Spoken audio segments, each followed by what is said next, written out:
stars looked different when you knew you were not alone in the universe. Kang Dae-ho stood at the window of Earth's newest space station, watching the endless black sky filled with tiny lights.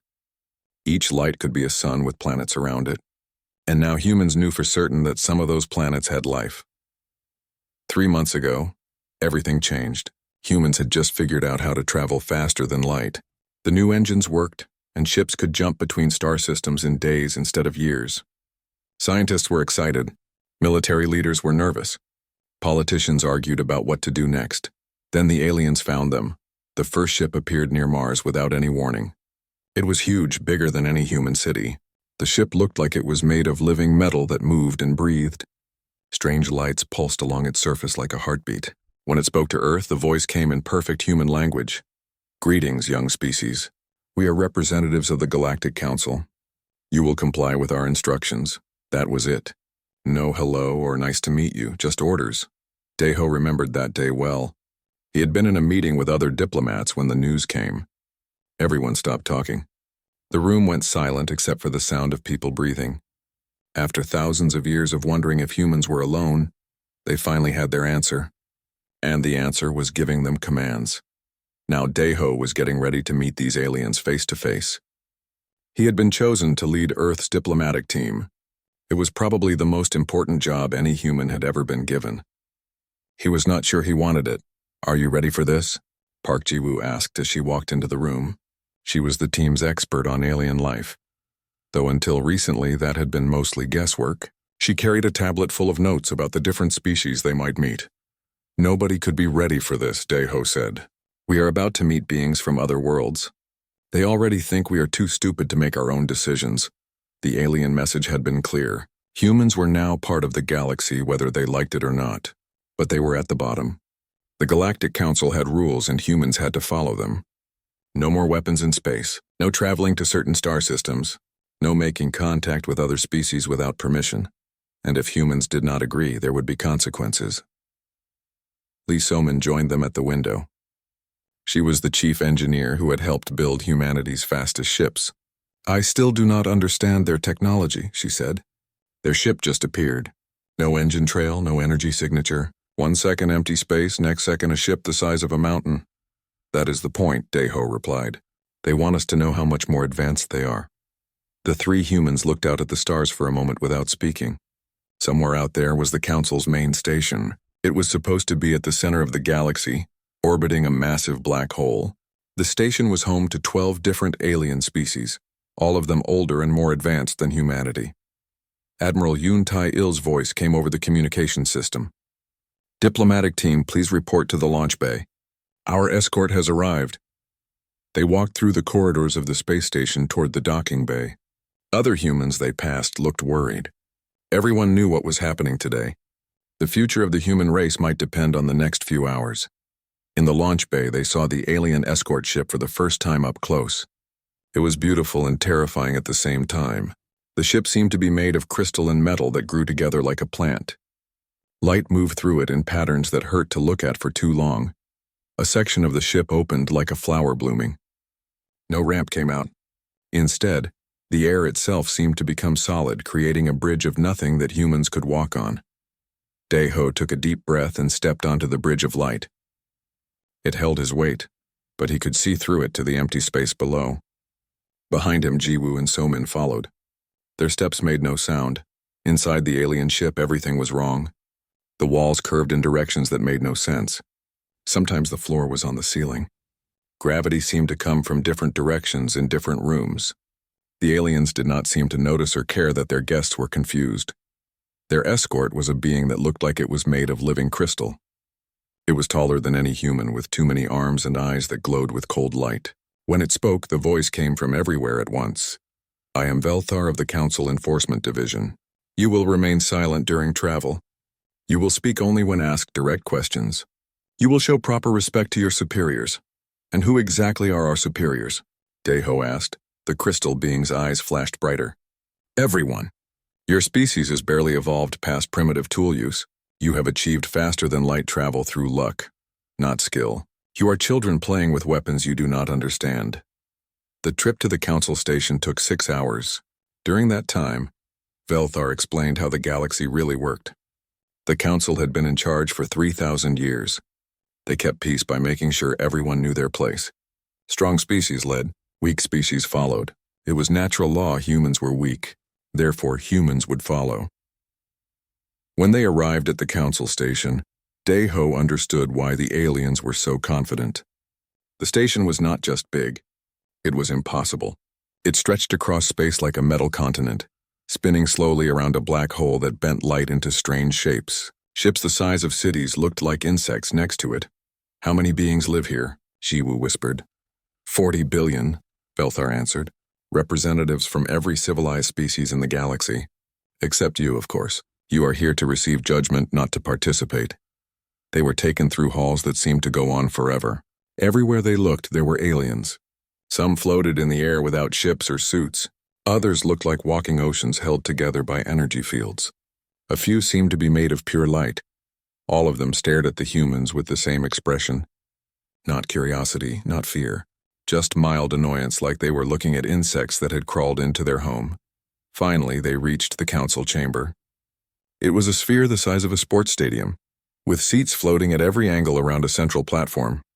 12 different groups of aliens sat in the seats, each stranger than the last. At the top of the sphere sat the council leader. Sethamal was ancient even by alien standards. His species had ruled the galaxy for 2,000 years before the council was even formed. He looked like a giant brain with tentacles floating in a tank of liquid that sparkled with tiny lights. Daeho and his team were placed on the central platform. Spotlight beams focused on them from every direction. The chamber fell silent. Zethmal spoke without moving. His voice filled the sphere like thunder. "Humans of Earth, you have developed faster than light travel. This grants you certain basic rights under galactic law. However, your species shows dangerous tendencies toward violence and chaos. Therefore, you will be placed under council supervision until you prove yourselves capable of civilized behavior." Daeho stepped forward. "With respect, Council Leader, we believe our species has already proven itself capable of civilized behavior. We have built a global civilization, ended most wars on our planet, and developed space travel through cooperation between nations." The chamber filled with sounds that might have been alien laughter. Sethmal's tentacles moved in what seemed like amusement. "Your species still maintains military forces. You have weapons capable of destroying your own planet. You show aggression toward each other over resources and ideas. These are the behaviors of primitives, not civilized beings. Every species needs to defend itself," Somin said. "Surely you understand that, defense?" Another council member spoke. This one looked like a giant insect with wings that hummed with electricity. "You point weapons at the stars. You prepare for wars that do not exist. You dream of conquest." Daeho felt anger rising in his chest, but he kept his voice calm. "We point defensive weapons at the stars because we do not know what might come from them. As it turns out, we were right to be cautious." The chamber went very quiet. Zethmal's tentacles stopped moving. When he spoke again, his voice was cold as space. "Your species will surrender all weapons capable of interplanetary combat. You will submit to council oversight of your government and military. You will accept limits on your expansion into space. You will learn to behave, or you will learn to regret your defiance. You have 7 of your days to decide. Choose wisely." The platform began to sink toward the floor. The meeting was over. As they descended, Daeho heard Velthar whisper, "Your arrogance will be corrected, humans. One way or another." Kim Minho was having his morning coffee when the alarms started screaming. As governor of New Seoul Colony, he had heard plenty of emergency alerts over the years. Equipment failures, weather problems, asteroid warnings. This was different. This alarm meant only one thing: enemy ships approaching. He ran to the command center while still in his pajamas. The main screen showed 12 massive shapes moving toward the planet. They were bigger than anything humans had ever built. Each ship looked like a living creature made of metal and bone, with weapons that glowed like angry eyes. "How long until they reach us?" Minho asked his defense coordinator Choi Yunji. 4 hours at their current speed, she replied. Her voice was steady, but her hands shook as she worked the controls. "Governor, these ships are huge. Our defenses were not built for this." New Seoul was humanity's most successful colony. 2 million people lived in cities spread across 3 continents. They had farms, factories, schools, hospitals. Children played in parks under an alien sun. Families had built their whole lives here. Now alien warships were coming to destroy it all. The communication system crackled to life. A voice spoke in perfect human language, but it sounded cold and mechanical. Humans of New Sol Colony. I am Admiral Kethtar of the Council Enforcement Fleet. Your species has refused to accept Council authority. You will now learn the price of defiance. Minho grabbed the microphone. Admiral Kethtar, this is Governor Kim Minho. We are a peaceful colony. We have families here, children. Whatever problem you have is with Earth's government, not with us. Your government speaks for your species. Your species has chosen rebellion. Therefore, all humans must learn the consequences. You have 1 hour to evacuate your cities. After that, we begin pacification procedures. The transmission ended. Minho stared at the screen, trying to understand what he had just heard. Pacification procedures. That meant the aliens were going to attack civilian targets to make a point. Get me Earth Command, he ordered, and start the emergency evacuation protocol. While his staff worked frantically to contact Earth, Minho watched the alien ships get closer. They moved in perfect formation, like a school of fish or a flock of birds. There was something beautiful about it which made it even more terrifying. Yunji appeared beside him with a tablet full of data. Governor, we have a problem. These ships are not like anything in our databases. They seem to be part machine, part living creature. Our weapons are designed to fight metal ships with standard energy shields. What are you saying? I am saying our weapons might not work on them at all. Across the planet, the evacuation was beginning. Families grabbed what they could carry and ran for the underground shelters that had been built for asteroid impacts. Parents carried crying children. Old people helped each other walk. Everyone moved as fast as they could, but 2 million people could not disappear in 1 hour. In the colony's defense center, tactical analyst Jang Hyuk was studying every piece of data they could gather about the approaching ships. Unlike everyone else, he was not panicking. He was thinking. Yunji, look at this, he called out. She came over to his workstation, where multiple screens showed different views of the alien fleet. What am I looking at? Watch the way their ships move. See how they all turn at exactly the same time? And look at these energy readings. The ships are sharing power and information through some kind of biological network. So they are not just ships. They are like a single organism with 12 bodies. But that means they might have the same weaknesses as a living creature. Yunji stared at the data. You think we can hurt them with biological weapons?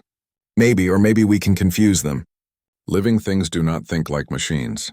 They react emotionally. They can be surprised. On the main screen, the alien ships reached orbit around New Sol. They spread out around the planet like fingers of a giant hand. Then they began to descend toward the major cities. Admiral Kethtar's voice filled the command center again. 1 hour has passed. Pacification begins now. Observe the futility of resistance against the natural order. The first attack came without warning. Beams of purple energy struck the capital city's power plant. The building simply disappeared, leaving only a crater where it had been. No explosion, no fire. The matter just stopped existing. More beams struck across the planet. Factories, bridges, communication towers. The aliens were not trying to kill people directly. They were destroying everything that made civilization possible. Soon there would be no power, no transportation, no way to communicate between cities. They are trying to force us to surrender by making life impossible, Minho said. If we cannot fight back, we will have to give up or starve. But the colonists did not give up. In the underground shelters, people organized themselves into resistance cells. Engineers figured out how to run equipment on backup power. Doctors set up medical stations. Teachers kept children calm by telling them stories.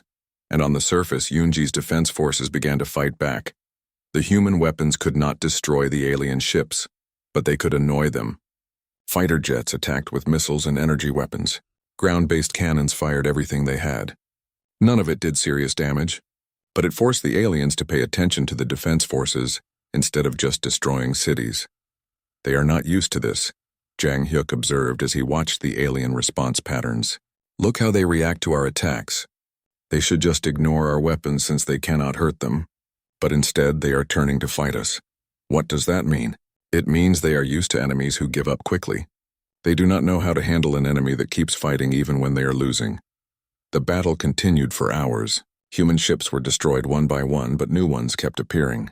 Every time the aliens thought they had cleared an area, more human fighters would come from hidden bases or underground hangars. The aliens grew frustrated. Their formation became less perfect. They started making mistakes. Then something unexpected happened. One of the alien ships began attacking another alien ship. "Did you see that?" Yunji shouted. "Ship number 7 just fired on ship number 4.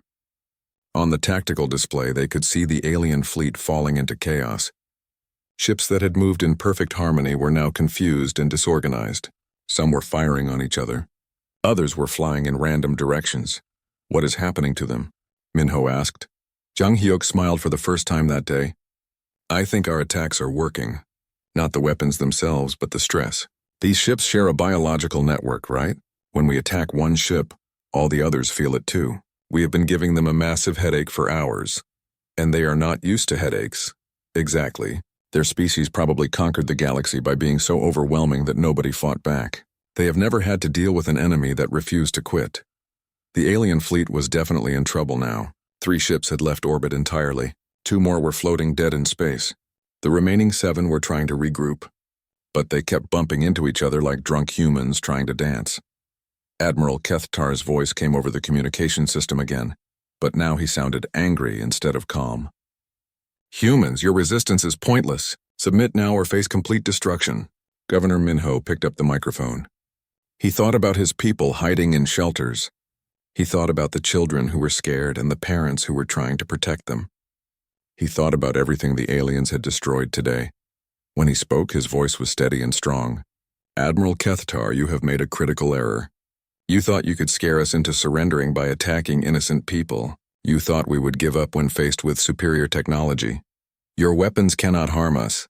Our weapons were never meant to harm you, Admiral. They were meant to show you something important about humans. We do not give up, ever. You can destroy our cities, our ships, our weapons, but you cannot destroy our will to fight, and now you have shown us your hand." Minho looked around the command center at his people. They had been fighting for 10 hours straight. They were tired, scared, and outnumbered, but they were still fighting. "You see, Admiral, you made the mistake of thinking that winning battles means winning wars. You can win every battle against us and still lose the war, because we will never stop fighting. We will never stop learning, and we will never stop finding new ways to hurt you." The alien fleet tried to regroup one more time, but it was no use. Their biological network was too damaged. The ships that could still function began to retreat from the planet. As they watched the aliens leave, Yoonji turned to Jang Hyuk. "Do you think they will come back?" "Oh yes," he replied. "But next time they will bring more ships, and next time we will be ready for them." Governor Minho was already thinking about next time too. The aliens had shown them how their technology worked. They had revealed their weaknesses. Most importantly, they had proven that they could be beaten. "Contact Earth," he ordered. "Tell them everything we learned today. And tell them to get ready. The aliens think they just taught us a lesson about power. What they really did was teach us how to win." Outside, the sun was setting over New Seoul. The cities were damaged but not destroyed. The people were frightened but not defeated. And somewhere in space, the alien fleet was limping home with a story the Galactic Council would not want to. Admiral Yoon Tae-il had not slept in 3 days. He stood in the command center of Earth's defense headquarters, staring at reports from New Seoul Colony. The numbers were bad. 30,000 buildings destroyed, infrastructure crippled, but the colonists were alive and more importantly they had fought back. "Show me the battle footage again," he ordered his staff. The main screen filled with images from the fight, human ships attacking alien vessels 100 times their size, defense forces that refused to surrender even when their weapons seemed useless, and then, at the end, alien ships retreating in confusion and disorder. "They can be beaten," Yoon said quietly. "The mighty Galactic Council can be beaten." Behind him, Kang Dae-ho entered the command center. The diplomat had just returned from the council station and he looked exhausted. But his eyes burned with cold anger. "Admiral," Dae-ho said, "I have the intelligence data you requested. What did you learn about them?" Dae-ho activated a holographic display that showed the internal structure of a council ship. Everything. Their technology, their government, their military tactics, and most importantly, their weaknesses. For the next hour, Dae-ho explained what he had discovered during his time with the aliens. The council ruled through fear and overwhelming force. They had conquered dozens of species over thousands of years, but always the same way. They would arrive with massive fleets, demonstrate their superior technology, and demand surrender. Most species gave up immediately. They have never fought a real war, Daeho concluded. They have only fought massacres. When New Seoul refused to surrender, they had no idea what to do. Ryu Dong-min, head of military intelligence, was taking notes as fast as he could write. What about their ships? How do we hurt them? Dr. Park Ji-woo is working on that, Daeho replied. She has some interesting ideas about biological warfare. In another part of the headquarters, Ji-woo was indeed working on something interesting. She had been studying samples of alien technology that Daeho had smuggled back from the council station. The results were fascinating and terrible. Song Ha-yeon, come look at this. Ji-woo called to her research partner. Ha-yeon was a biochemical weapons specialist. Before the alien contact, she had worked on defensive systems to protect against biological attacks. Now she was learning to create them. What did you find? Ha-yeon asked. The council ships are not just machines. They are living creatures that have been modified with technology. Look at this cellular structure. Ji-woo pointed to images on her screen. These ships are basically giant animals with computers attached to their brains. That is disturbing. It gets worse. The ships are all connected through a biological network. They share thoughts, emotions, even pain. When we attacked the ships at New Seoul, we were not just fighting 12 separate vessels. We were fighting 12 parts of the same creature. Ha-yeon studied the data for several minutes. Then she smiled, and it was not a pleasant smile. If they are living creatures, then they can get sick. And if they are all connected, then a disease that affects one will affect them all. Exactly what I was thinking. While the scientists worked on biological weapons, engineer Lee So-min was busy with her own projects. She had taken the intelligence about council technology and designed something completely new. Human ships that could fight the aliens on equal terms. The key is not to build bigger ships, she explained to Admiral Yoon. Their ships are huge because they need space for the biological components. Our ships can be smaller, faster, and more maneuverable because we use pure technology.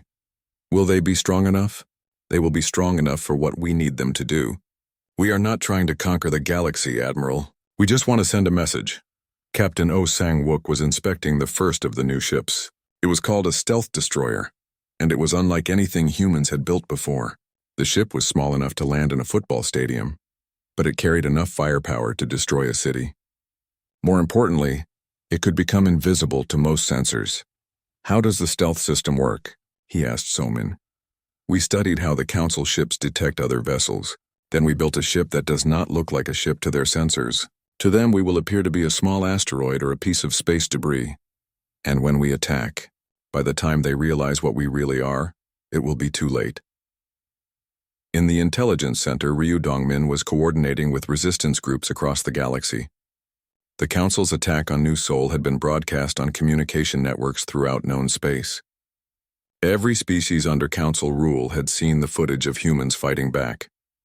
Admiral, Dong-min reported to Yoon, we are receiving messages from 17 different species. They want to know if the reports are true. Did humans really defeat a Council enforcement fleet? What did you tell them? The truth. We told them that the Council can bleed and the Council can run. The response had been immediate. Species that had been conquered centuries ago were asking questions. If humans could fight the Council, maybe they could too. Resistance movements that had been hiding for generations were beginning to make contact with each other. The Council has kept control by making everyone believe they are invincible, Dong-min continued. But we have broken that illusion. Half the galaxy is talking about rebellion. This was exactly what the human leadership had hoped for. Earth could not fight the entire Galactic Council alone. But if other species joined the fight, the odds would change dramatically. Admiral Yoon called a meeting of all the senior staff. They gathered in the secure conference room. Diplomats, scientists, engineers, intelligence officers, and military commanders. The fate of humanity would be decided in this room. The Council thinks they taught us a lesson at New Seoul, Yoon began. They think they showed us the price of defiance. They are wrong. What they showed us is that they can be beaten. Now we are going to teach them a lesson. He activated the wall display, which showed a tactical map of the galaxy. Red dots marked Council military bases. Blue dots showed human colonies and allied forces. Yellow dots indicated species that might join a rebellion. Our strategy has 3 parts. Yoon continued. First, we rescue New Seoul and drive off the Council forces for good. Second, We make contact with every resistance movement in the galaxy and coordinate a simultaneous uprising. Third, we deliver a message that will change the balance of power forever. Deho spoke up. What kind of message? The kind of message that ends with the Council asking us for peace terms instead of the other way around. Over the next week, Earth became a hive of activity. Factories worked around the clock to build new ships. Scientists perfected biological weapons designed specifically to target Council vessels. Intelligence officers established secret communication networks with resistance groups on dozens of worlds. Most importantly, the military prepared for a fight unlike anything humans had ever attempted. They were not just going to defend themselves. They were going to attack. Are you sure about this? Jiwoo asked Yoon during one of their planning sessions. If we lose, the Council might decide to destroy Earth entirely. If we do nothing, they will destroy us slowly, Yoon replied. They will take away our freedom, our technology, our right to explore the stars. That is not living. That is just a slow death. And if we win? If we win, we change everything. Not just for humans, but for every species in the galaxy. The final preparations were completed on a Tuesday morning. The human fleet was ready. 50 stealth destroyers. Biological weapons that could turn Council ships against each other. And most importantly, a plan that nobody expected. Admiral Yoon stood before his officers and crew in the main hangar bay. Hundreds of humans looked back at him, all volunteers who knew they might not return from this mission. 3 weeks ago, the Galactic Council told us that we were a primitive species, Yoon said. They told us that we needed their guidance to become civilized. They told us that we had to submit to their authority or face the consequences. He paused and looked around the hangar. Every face was focused on him.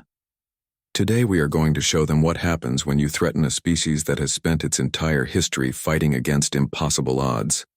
Today we are going to show them that humans do not submit. We respond. The hangar erupted in cheers. Men and women who had trained their entire lives for moments like this shouted their approval. They were scared, but they were also angry. And they were ready to fight. As the fleet prepared to launch, Communication Officer Nam Yu-jin established contact with resistance groups across the galaxy. The signal was broadcast on every frequency, to every species that had ever been conquered by the Council. People of the galaxy, she said, today we fight back. Today we show the Council that their age of tyranny is ending. Today we take back our freedom. The human fleet launched into space heading for New Sol, but they were not going just to rescue a colony. They were going to start a war that would change the galaxy forever.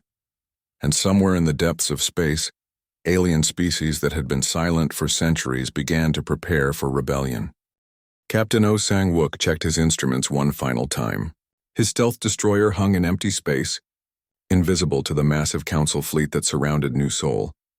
Around him, 49 other human ships waited in the darkness, undetected by alien sensors, all units. This is Admiral Yoon, came the voice over the communication system. The Council has had 3 weeks to reinforce their fleet. They think they are ready for us. They are wrong. Begin the attack. The Council fleet was even larger than before. 60 alien ships orbited New Sol in a complex formation designed to prevent any rescue attempt. Each ship was the size of a small mountain, bristling with weapons that could destroy entire cities. The aliens were confident that nothing could threaten them. They were about to learn otherwise. Sang-wook pressed the attack button. His ship's stealth field collapsed, revealing the destroyer in the middle of the Council formation. Around the fleet, 49 other human ships appeared at the same instant, materializing like ghosts becoming solid. The aliens had been expecting a traditional space battle, ships approaching from a distance, exchanging long-range weapons fire, fighting in neat formations. Instead, human vessels were suddenly everywhere, inside their defensive perimeter, attacking from all directions at once. Target the command ship, Sang-wook ordered his weapons officer. Hit them with everything we have. The human ships opened fire simultaneously. Their weapons were not as powerful as Council guns, but they were precise and deadly. Energy beams struck alien vessels at point-blank range, targeting weak spots that human intelligence had identified. But the real surprise was not the weapons. It was what the weapons carried. Song Hayan's biological weapons spread through the Council fleet like an infection. The alien ships began to convulse and twist as their living components rebelled against their mechanical parts. Ships that had moved in perfect harmony for millennia suddenly turned against each other. On the bridge of the Council command ship, Admiral Kethtar watched in horror as his fleet fell into chaos. "What is happening?" he screamed at his officers. "Why are our ships attacking each other?" "The biological network is compromised," his tactical officer replied. "The humans have introduced some kind of virus into our systems. The ships cannot tell friend from enemy. Impossible. Human technology is primitive. They cannot affect our biomechanical systems." But the evidence was right in front of him.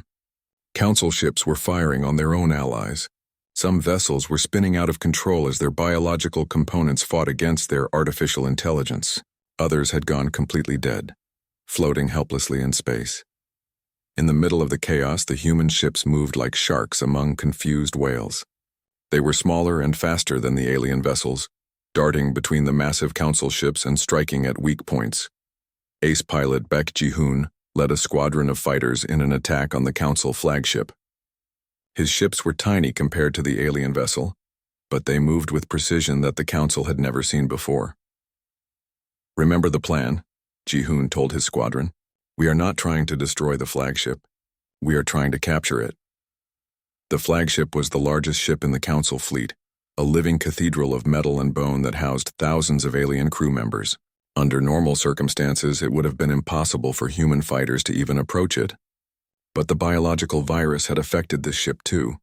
Its weapons fired randomly, sometimes at enemies, sometimes at empty space. Ji-hoon's fighters darted through the chaotic weapons fire and attached themselves to the flagship's hull. They used cutting tools to burn through the alien armor, creating holes just large enough for boarding parties to enter. Inside the flagship, human soldiers found themselves in a nightmare landscape of twisted corridors and pulsing walls. The ship was alive and it was in pain. The biological virus had driven it insane. Sometimes the floor would try to grab their feet. Sometimes the walls would scream, but the humans pushed forward. They had trained for this mission in virtual reality environments based on intelligence data from Daeho's visit to the council station. They knew where to find the bridge, the engine room, and most importantly, the Admiral's quarters. While the boarding action continued, Communication Officer Nam Yu-jin was broadcasting the battle to the entire galaxy. Her signal reached every world under Council control, showing them something that had never happened before. "Council ships in full retreat. People of the galaxy," she announced over the open channels. "Witness the fall of the mighty Council fleet.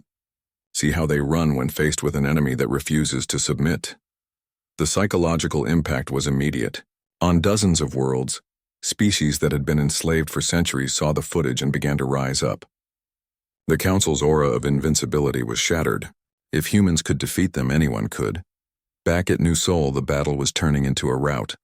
More than half the Council ships had been destroyed or disabled. The survivors were trying to escape, but human ships pursued them relentlessly. Admiral Kethtar was captured when human soldiers broke into his command chamber. The alien leader, who had threatened to destroy human civilization just weeks before, was now a prisoner in his own flagship. "You cannot win," Kethtar said to the human soldier who arrested him. "The Council will send more fleets. They will hunt you across the galaxy." The soldier removed his helmet, revealing the face of Kang Dae-ho. The diplomat had insisted on joining the boarding party personally. "Admiral," Dae-ho said calmly, "you still do not understand what has happened here. This was not a battle between the Council and humanity. This was a demonstration for the rest of the galaxy." "What do you mean?" "Look around you. Your mighty fleet is defeated. Your superweapons are useless. Your biomechanical ships are turning against each other. And all of this is being broadcast live to every world in the galaxy." Through the flagship's windows, they could see the aftermath of the battle. Council ships drifted helplessly in space while human vessels moved between them like hunters claiming their prey. The formation that had seemed so threatening a few hours ago was now scattered wreckage. "The Council rules through fear," Dae-ho continued. "You maintain control by convincing everyone that resistance is impossible. But we have just shown the galaxy that the Council can be beaten. How long do you think your empire will last when every enslaved species realizes they can fight back?" Kethtar's alien features showed something humans had never seen before: genuine fear. On the planet's surface, Governor Kim Min-ho watched the battle from his command center. The defense of New Seoul had been successful beyond their wildest hopes. Not only had the human fleet defeated the Council forces, They had done it so decisively that the alien survivors were fleeing in panic. "Governor," tactical analyst Jang Hyuk called out, "we are receiving surrender requests from 17 council ships. They want to give up rather than face destruction. What should we tell them?" Minho thought for a moment. The human fleet could destroy every remaining council ship. After what the aliens had done to his planet, he would be justified in showing no mercy. But that was not the human way. Tell them their surrender is accepted, but they will remain as prisoners until this war is over. The Battle of New Seoul ended with the complete defeat of the Council Enforcement Fleet. Of the 60 alien ships that had come to punish humanity, only 12 escaped to carry news of the disaster back to their masters. But the real victory was not military. It was psychological. Across the galaxy, species that had been conquered and enslaved for centuries saw the footage of council ships burning. They saw alien admirals taken prisoner by primitive humans. They saw proof that the council was not invincible. Rebellion spread like wildfire. On Kepler 7, the insectoid Vash threw off 2,000 years of council rule in a single day. On New Arcturus, the aquatic Neth destroyed council government buildings and declared independence. A dozen other species followed their example. The galaxy was at war. Nam Yu-jin continued broadcasting from the captured council flagship. Her message reached every corner of known space. The age of council tyranny is ending. Join us and be free. Admiral Yoon stood on the bridge of his command ship, watching the surrendered council vessels being escorted to prison facilities. His staff worked frantically to coordinate with rebellion movements across the galaxy. The communication boards lit up with messages from species they had never heard of, all asking the same question: how do we fight back? "Admiral," his intelligence officer reported, "the Council is mobilizing their main battle fleet. 300 ships are heading for Earth." Yoon nodded grimly. They had known this would happen. By humiliating the Council so completely, humans had guaranteed massive retaliation, but they had also guaranteed something else. They would not face that retaliation alone. "Send a message to all resistance groups," Yoon ordered. "Tell them it is time for the final battle. Tell them to meet us at Earth, and tell them that today we finish what the Council started." The war for galactic freedom had begun, and humanity had fired the first shot. The space around Earth had never seen so many ships. 300 Council vessels approached in perfect formation, their biomechanical hulls gleaming with weapons that could destroy planets. But they were not alone. Rising to meet them was an alliance fleet unlike anything the galaxy had ever seen. Ships from 17 different species hung in space around Earth. Some looked like living coral formations. Others resembled metal flowers or crystal spiders. A few seemed to be made of pure energy held together by force fields. They were all different, but they shared one thing in common. They were all here to fight the Council. Admiral Hong Mi-rae stood on the bridge of the Joint Species flagship, a vessel built from technology shared by all the allied races. She had been chosen to command the combined fleet because humans had started the rebellion. Now she would finish it. "All ships report ready for battle," her communications officer announced. The officer was a Vash insectoid whose species had been enslaved by the Council for 2,000 years. "The Council fleet will reach weapons range in 10 minutes. Signal all ships," Mi-rae ordered. "Remember, we are not here to destroy the Council. We are here to give them a choice." The Council fleet had come to make an example of Earth. Their plan was simple: destroy the human homeworld so completely that no other species would dare to rebel. They had brought enough firepower to crack a planet's crust and boil away its oceans. But when they saw the Allied fleet waiting for them, the Council commanders paused. They had expected to find Earth defended by primitive human ships. Instead, they faced a coalition that included some of the most advanced species in the galaxy. On the Council command ship, Supreme Leader Zeth Maul studied the tactical displays with growing alarm. "How is this possible? These species have been under our control for millennia. How did the humans organize them so quickly?" His tactical advisor, a floating brain creature like himself, provided the unwelcome answer. "The humans did not organize them, Supreme Leader. The species organized themselves. Our defeat at New Seoul inspired rebellions across 47 star systems, rebellions that we can crush. Perhaps. But at what cost? If we destroy Earth, we will have to destroy all the other rebel worlds as well. That means wiping out billions of intelligent beings. Even our own people are beginning to question whether such measures are necessary. Zethmal's tentacles writhed with anger. For 3,000 years, the Council had maintained order through overwhelming force. No species had ever successfully challenged their authority. But these primitive humans had not only fought back, they had convinced half the galaxy to join them. "Open a communication channel to the human fleet," he commanded. On the Allied flagship, Admiral Mireille received the incoming transmission. The holographic image of Zethmal appeared before her, his ancient features twisted with rage and frustration. "Humans," the Council leader began, "you have gone too far. Your rebellion ends here. Surrender immediately and we may allow your species to survive as slaves." Mireille smiled coldly. "Council leader, you seem to be confused about who is surrendering to whom. Look around you. Half the galaxy has risen against your tyranny. Your age of terror is over. You think your primitive alliance can defeat the might of the Council? We have ruled this galaxy since before your species learned to make fire. Yes, you have ruled. But you have never led. There is a difference." Behind Mireille, the bridge crew worked quietly at their stations. Humans, Vash, Neth, and a dozen other species worked together with an efficiency that the rigid Council hierarchy could never match. Each species contributed their unique strengths to the common cause.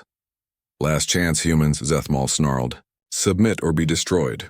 "No," Mireille replied simply. "We have a better idea. You submit." The Allied fleet opened fire first. Energy beams and missile salvos crossed the space between the two fleets like deadly fireworks. But this was not like the chaotic battle at New Sol. This was a coordinated assault by species who had been planning for this moment for weeks. The Vash ships used swarm tactics, attacking in coordinated groups that overwhelmed individual Council vessels. The Neth employed underwater warfare principles in space, surrounding enemy ships and attacking from all directions simultaneously. The energy-based Keth simply passed through Council shields as if they did not exist. And the humans did what they did best. They adapted. Human ships fought alongside their alien allies, learning their tactics in real time and finding ways to combine different fighting styles into devastating combinations. The Council fleet, despite its size and power, began to falter. Their biomechanical ships were designed to fight enemies who used similar technology. They were not prepared for the wild variety of weapons and tactics used by the Alliance. More importantly, they were not prepared for the psychological warfare. Communication Officer Nam Yu-jin broadcast the battle live across the galaxy. But she did not just show the fighting. She showed Council ships surrendering, Council commanders admitting defeat, Council crew members abandoning their posts rather than continue fighting. "People of the galaxy," she announced, "the mighty Council fleet is in retreat. The Age of Freedom has begun." The effect was immediate. On Council-controlled worlds throughout the galaxy, the remaining Loyalist forces began to surrender. Government officials fled their posts. The entire structure of galactic tyranny collapsed in a matter of hours. On Earth, billions of people watched the battle from their homes and workplaces. They saw their ships fighting alongside beings they had never imagined existed. They saw the future of the galaxy being decided in the space above their world. But the real decision was being made on the bridge of the Council command ship, where Zethmal faced a choice that would determine the fate of his species. "Supreme Leader," his tactical advisor reported, "we have lost 60% of our fleet. The remaining ships are requesting permission to withdraw." "No!" Zethmal raged. "We do not retreat. We do not surrender. Order all ships to activate planet-killer weapons. If we cannot rule this galaxy, then no one can." It was the moment everyone had been waiting for. The Council's final desperate act, the threat to destroy entire worlds rather than accept defeat. But Admiral Mireille was ready for this too. "All ships, implement protocol freedom," she announced. Across the Allied fleet, ships that had been holding back their most advanced weapons finally revealed them. Energy shields that could protect entire planets, activated around Earth. Weapons, designed specifically to destroy planet-killer. Devices targeted the Council ships. Ultimate weapons. The Council's last threat was neutralized. Before they could use it, faced with complete defeat, the Council fleet finally did something they had never done in 3,000 years of galactic rule. They surrendered. The aftermath of the battle was swift. Council forces throughout the galaxy laid down their arms. Species that had been enslaved for centuries claimed their freedom. The governmental structure that had ruled the galaxy for millennia simply stopped. 6 months later, Kang De-ho stood before the First Galactic Federation Assembly. Representatives from 47 species filled the Great Hall, which had been built in Earth's orbit as a neutral meeting place. The old council station had been converted into a memorial for the victims of tyranny. "Fellow beings of the galaxy," De-ho began, "we gather today not as conquerors and conquered, but as equals. The age of empire is over. The age of cooperation begins." In the audience, former council leader Zethmal listened with an expression that might have been resignation or relief. His species had been given a choice: join the new federation as equals or face exile from galactic civilization. To everyone's surprise, most of them had chosen to join. The old council ruled through fear, De-ho continued. They believed that the strong should dominate the weak. But we have learned a different truth. The strongest civilizations are those that protect the weak, not those that exploit them. The Federation had already begun to prove this philosophy. Former slave worlds were receiving aid to rebuild their civilizations. Technology and knowledge were being shared freely among all member species.